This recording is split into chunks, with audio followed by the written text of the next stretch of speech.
Senators, this way! Senators, welcome, my people! Welcome to the Senate! Citizens, welcome to the Senate. We still have lots of room on the top side. Please join us.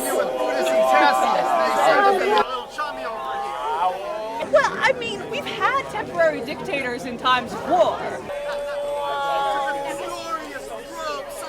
Have you met Mark Antony? Pleasure. My colleague. Coming around this way. Antony and Egyptian women. I think I heard something about that. Yes. Is he like going on trips a lot of times across? I hear he's seen an Egyptian woman and she's nothing but trouble. Oh, I see. Do you think she's influencing his decisions in the Senate? Well, she is the Queen of the Nile. Say the Queen of... Is my crown ready? Yes, your crown is with us and wait. Good. Yes. Have you met my colleague, Mark Antony? Welcome to the Senate. Welcome to the Senate. Females in the Senate. Yes, We're here to make a go call. hail Caesar. Not that it's been I've never been this yet. close to someone so important before. Oh my goodness. Yeah, I've heard of you. You're important too, right? Mark Antony. Yes. Mark Antony. Oh, that's Mark Antony? That's good to know. That's good to know.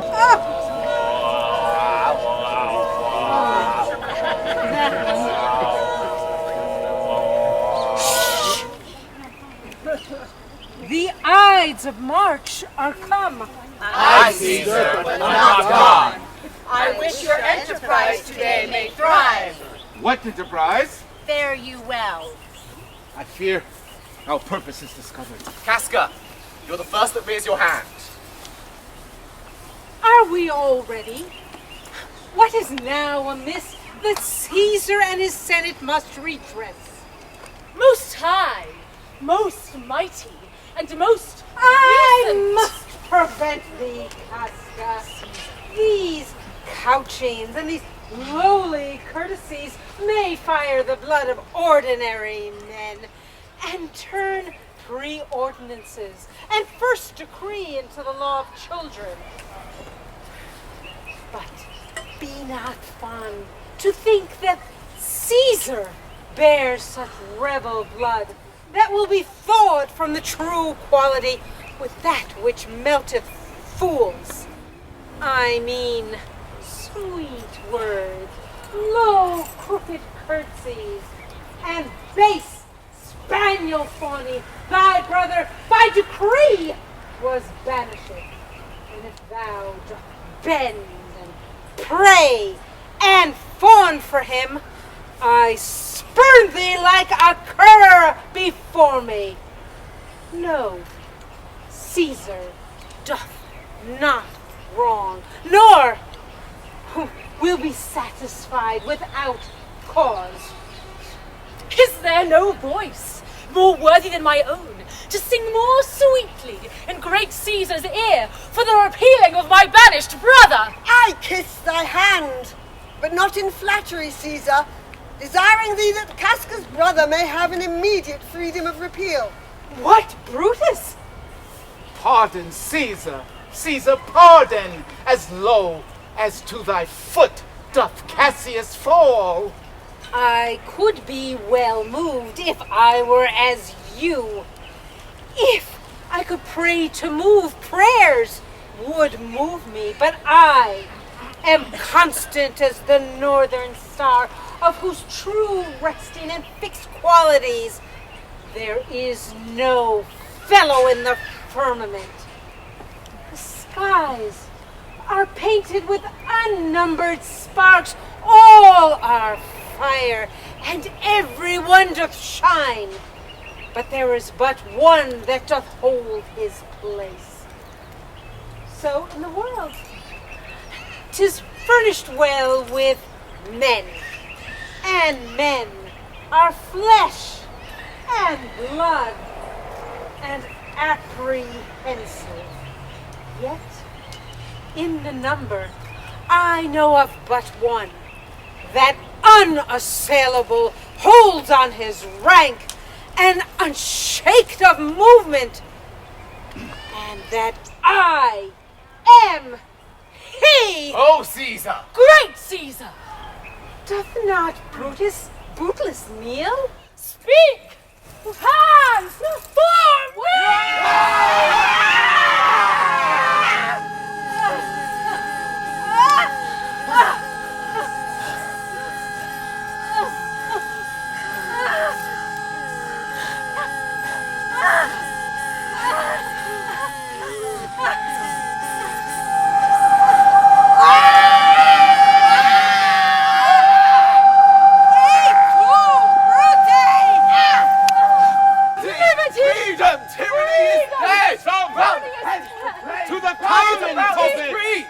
and yell out, liberty, freedom, and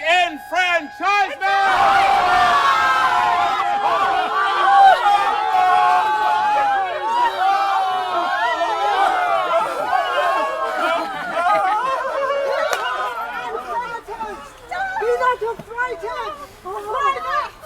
Stand still!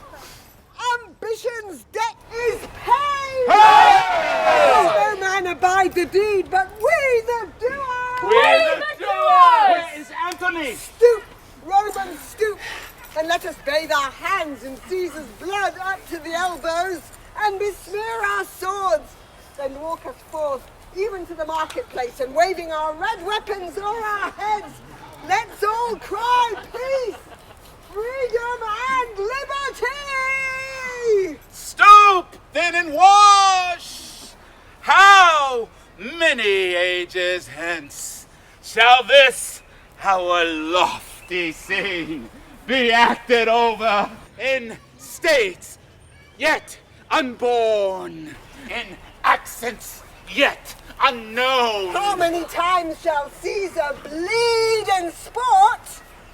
So often shall the lot of us be called the men that gave their country liberty! Yes! Every man away!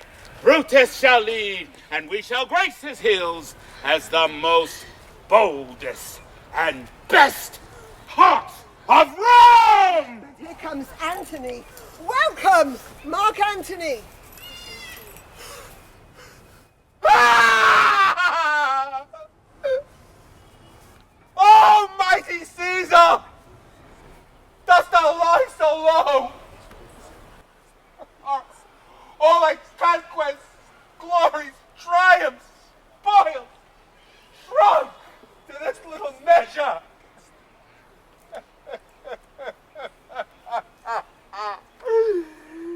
Fare thee well! I know not, gentlemen, what you intend. Who else must be let blood? Who else is rank? I do beseech you, if you bear me hard, now, whilst your purpled hands do reek and smoke, fulfill your pleasure. Live 1,000 years. I shall not find myself so apt to die as here by Caesar, and by you, cut off.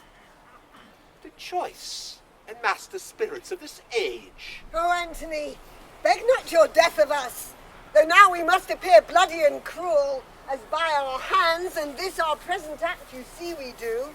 Yet see you but our hands, our hearts you see not. They are pitiful, and pity to the general wrong of Rome hath done this deed on Caesar. For your part, to you our swords have leaden points, Mark Antony. Only be patient till we have appeased the multitude beside themselves with fear, and then we will deliver you the cause why I, that loved Caesar when I struck him, have thus proceeded. I doubt not of your wisdom. Let each man render me his bloody hand. First, Marcus Brutus, will I shake with you?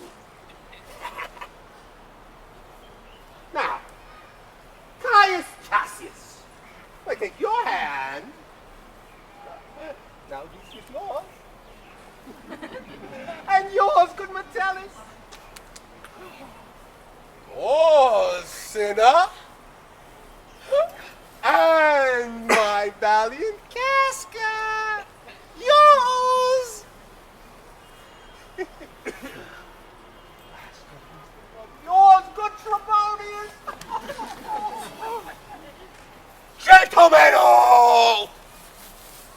Alas, what shall I say?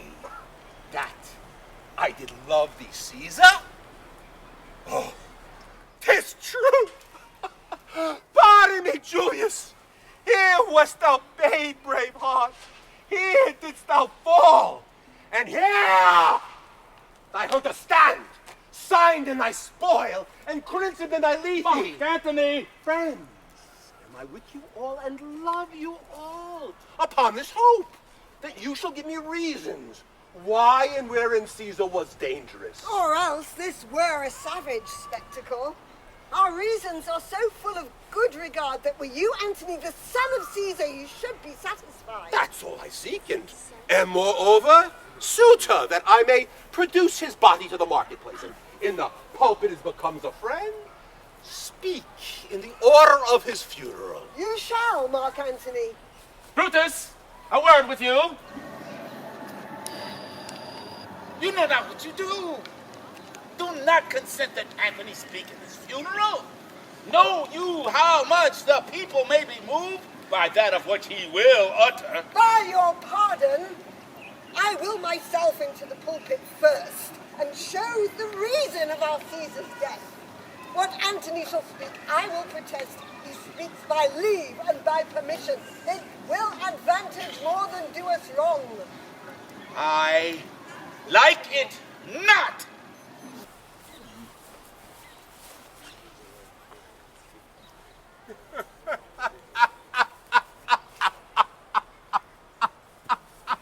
Oh, pardon me, thou bleeding piece of earth, that I am meek and gentle with these butchers.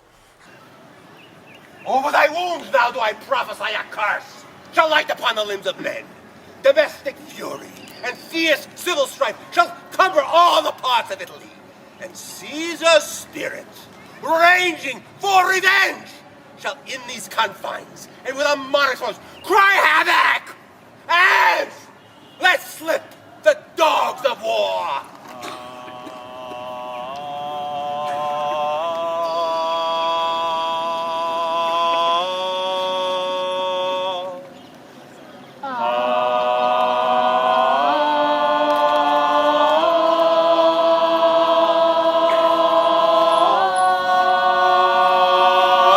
Julius Caesar, Casca, Why the Histling Mark, Antony, Cinna, and Casca, and Brutus was out there?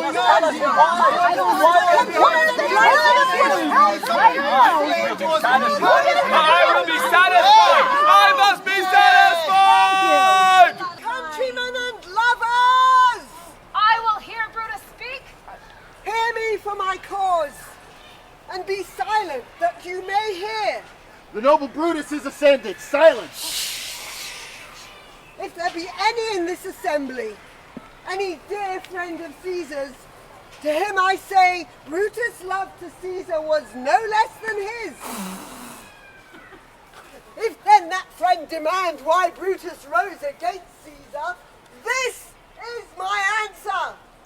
Not that I loved Caesar less, but that I loved Rome more. I'd you rather Caesar were living and die all slaves, than that Caesar were dead to live, all free men? I want to be free.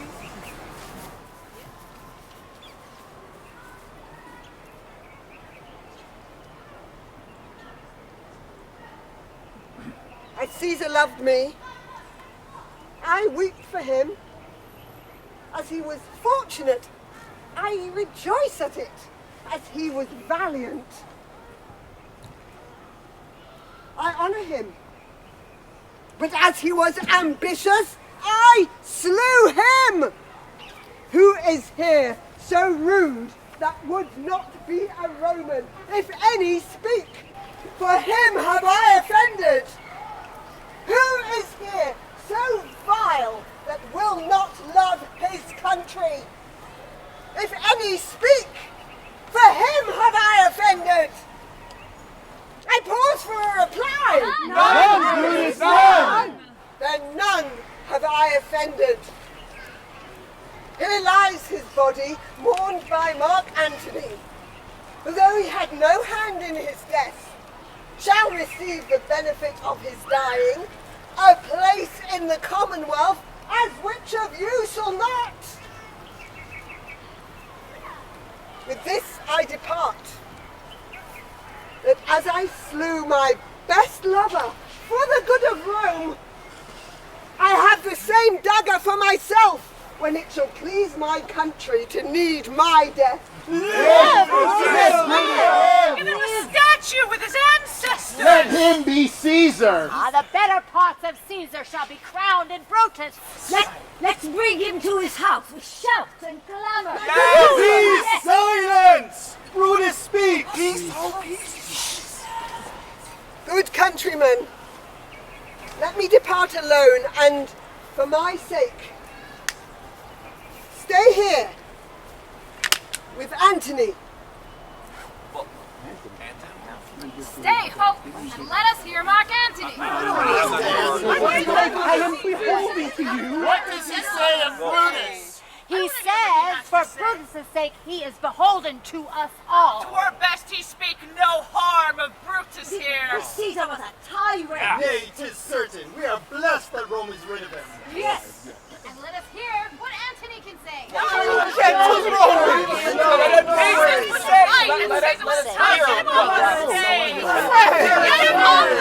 Maybe he'll say something. Countrymen! Lend me your ears! I come to bury Caesar, not to praise him. The evil that men do lives after them. The good is often interred with their bones. So let it be with Caesar. The noble Brutus has told you that Caesar was ambitious. If it was so, it was a grievous fault. And grievously has Caesar answered it. He was my friend. Faithful and just to me. But Brutus says he was ambitious. And Brutus is an honorable man. He hath brought many captives home to Rome, whose ransom to the general coffers fill. Doesn't Caesar seem ambitious? When that the poor have cried, Caesar hath wept. Ambition should be made from sterner stuff. Yet, Brutus says he was ambitious, and Brutus is an honorable man. You all did see on the Lupercal that I did thrice present him a kingly crown, which he did thrice refuse. Was this ambition? Yet, Brutus says he was ambitious, and sure, he is an honorable man. Bear with me! My heart is in the coffin there with Caesar, and I must pause till it come back to me. Methinks there's much reason in his saying. Mark you his words. He would not take the crown, therefore 'tis certain he was not ambitious. Poor soul! His eyes are red as fire with weeping. There's not a nobler man in Rome than Antony. Now mark him, he begins again to speak. Oh, masters, if I were disposed to stir your hearts and minds to mutiny and rage, I should do Brutus wrong and Cassius wrong, who you all know are honorable men. But he is a parchment with the seal of Caesar. I found it in his closet. 'Tis his will. Let but the commons hear this testament, which, pardon me, I do not mean to read. And they would go and kiss that Caesar's wounds and dip their napkins in his sacred blood. Will. Hear the will. Yes. Read it, Mark Antony.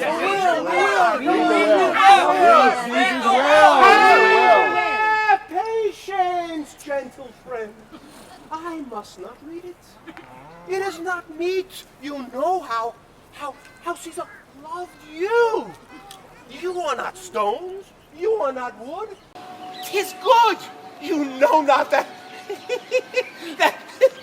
that you are his heirs. For if you should have, oh, what would come of it? Read the will. We'll hear it, Antony. Yes. You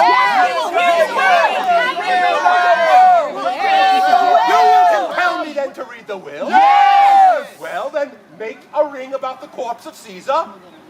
Move! Nothing else.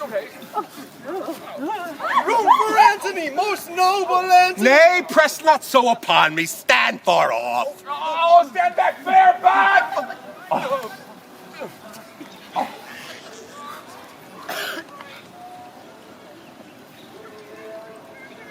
If you have tears, prepare to shed them now. You all do know this mantle. I remember the first time ever Caesar put it on. It was on a summer's evening in his tent. That day he overcame the nervi. Look, in this place ran Cassius's dagger through. And see what a rent the envious Casca made. And through this, the well-beloved Brutus stabbed. And as he plucked his cursed steel away, mark how the blood of Caesar followed it. For Brutus, as you know, was Caesar's angel. This was the most unkindest cut of all. But when the noble Caesar saw him stabbed, ingratitude, more strong than traitor's arms, quite vanquished him. Then burst his mighty heart.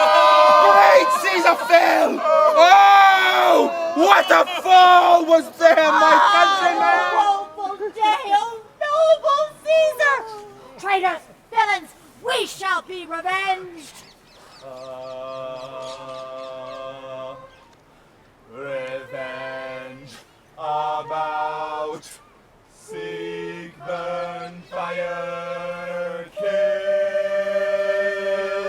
Revenge about, seek, burn, fire, kill. Revenge about, seek, burn, fire, kill. Revenge about, seek, burn, fire, kill. Revenge about, seek, burn, fire, kill. Revenge about, seek, burn, fire, kill.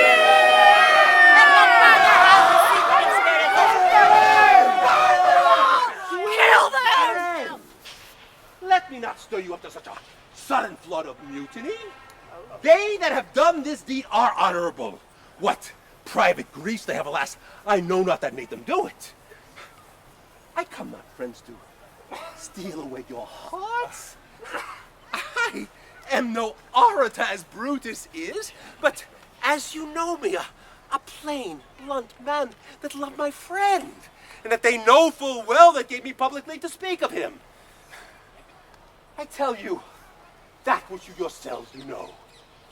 Show you sweet Caesar's wound.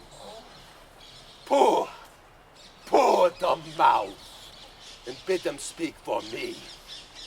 But were I Brutus, and Brutus Antony, there were an Antony who would ruffle up your spirits and put a tongue in every wound of Caesar that should move the stones of Rome to rise a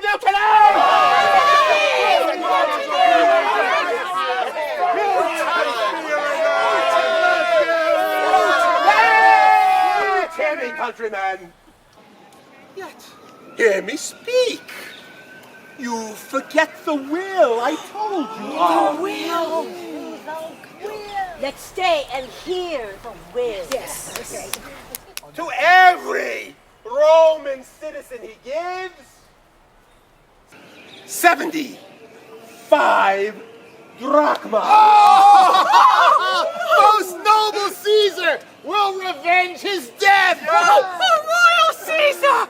Moreover, he hath left you all his private walks, his new planted orchards on this side Tiber. He hath left them to you and to your heirs forever. Common pleasures to walk abroad and recreate yourselves. I love recreation. Here was a Caesar! When comes such another? Burn his body in the holy place, and with the brands, fire the traitors' houses!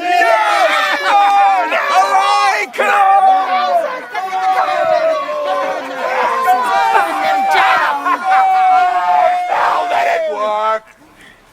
Mischief thou art afoot. Take thou what course thou wilt.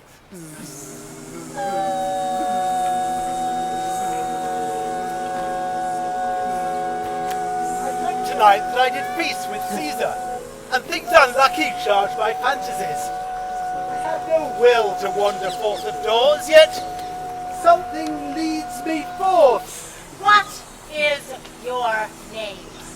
Whither are you going? Where do you dwell? What is my name? Whither am I going?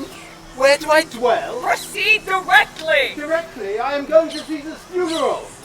As a friend or an enemy? As a friend. For thy dwelling briefly. Briefly, I dwell by the capital. Your name, sir, truly. Truly, my name is Cinna. Cinna! Tear him to pieces! He is a conspirator! I'm Cinna the poet. Cinna the poet. I'm not Cinna the conspirator. His name is Cinna. No. But his name No. is hot. And tear him down. I'm a poet. I'm a poet.